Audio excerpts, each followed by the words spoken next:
Isso fato o quê, prefeito? Olha, a gente não tá Aí, implorando, né? como é o nome da senhora? Na Vem 10. pra cá, dona.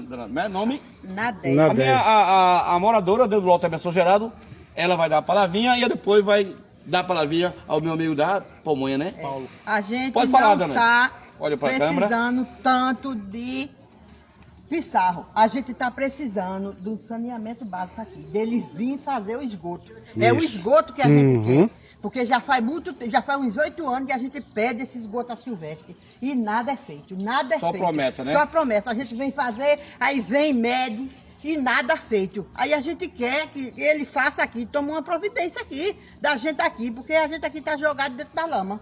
A gente não pode... Olha, quando adoece uma pessoa aqui de noite, quando tá chovendo... Pra fazer a gente socorro, tem, né, dona? para fazer um socorro. A gente tem que levar nos braços pra braços, cima. não tem condição de porque levar. não sobe aqui, não sobe Entendeu? não. Aí é também até lá em cima também. Que É, isso aqui até lá em cima, a ladeira. Ali perto de Ju da Barraca, né? É. Aquele aí tem que botar umas 3 carros de piscina.